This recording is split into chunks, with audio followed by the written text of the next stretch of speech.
പ്രിയപ്പെട്ടവരെ നമസ്കാരം. ഞാൻ നിങ്ങളുടെ സുഹൃത്ത് ജോസ് ചെല്ലപ്പൻ. ഞാനിപ്പോൾ നിൽക്കുന്നത് ആലപ്പുഴ ചേർത്തല തീരദേശ ഹൈവേ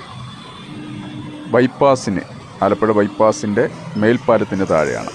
ഇതെവിടെയാണെന്ന് വെച്ചാൽ ആലപ്പുഴ നഗരത്തിൻ്റെ മാളികമുക്ക് ജംഗ്ഷൻ്റെ പ്രധാന തിരക്കുള്ള മാളികമുക്ക് ജംഗ്ഷൻ്റെ തെക്ക് ഭാഗത്ത്, ആലപ്പുഴ റൂട്ടിലേക്കുള്ള തെക്ക് ഭാഗത്തുള്ള മേൽപ്പാലത്തിൻ്റെ താഴെയാണ്. ഇവിടെ ഏകദേശം 2 വർഷത്തെ മുകളിലായിട്ട് ഇവിടുത്തെ ഈ വഴി യാത്ര ചെയ്യുന്ന യാത്രക്കാരുടെ ദുരന്താവസ്ഥയാണ് ഞാൻ നിങ്ങളോടൊപ്പം പങ്കുവെക്കുന്നത്. ഇത് മറ്റൊന്നും കൊണ്ടല്ല, ഇത് ഈ പൊട്ടിപ്പൊളിഞ്ഞ റോഡിൽ കൂടി വാഹനങ്ങൾ പോകും. കണ്ടില്ലേ, ഓരോ വാഹനങ്ങളും സൈക്കിൾ യാത്രക്കാരും കാൽനട യാത്രക്കാരും ഉൾപ്പെടെ അനുഭവിക്കുന്ന ഗതികെട്ട അവസ്ഥ കണ്ടില്ലേ. ഈ വാഹനങ്ങളെല്ലാം സ്പീഡിൽ വന്നാൽ വാഹനങ്ങൾക്ക് കേടുപറ്റുന്നു, ചെറിയ ആക്സിഡൻ്റ് ഉണ്ടാകുന്നു. കണ്ടില്ലേ, ഒരു വാഹനം വന്ന് വീണത്. അതേപോലുള്ള അവസ്ഥയാണ് ഈ റോഡിൽ കൂടി സഞ്ചരിക്കുക. രാത്രിയാണെങ്കിൽ വെളിച്ചം പോലും ഇല്ലാത്ത അവസ്ഥ. ഇതിൻ്റെ ചുറ്റുവട്ടത്ത് മുഴുവൻ പൊട്ടിപ്പൊളിഞ്ഞു കിടക്കുകയാണ്. മേളിൽ നിന്ന് മേൽപ്പാലത്തിൻ്റെ ചോർച്ച മൂലം അതിൽ നിന്ന് വീഴുന്ന വെള്ളം ഈ യാത്രക്കാർക്ക് ബുദ്ധിമുട്ടുണ്ടാകുന്നുണ്ട്.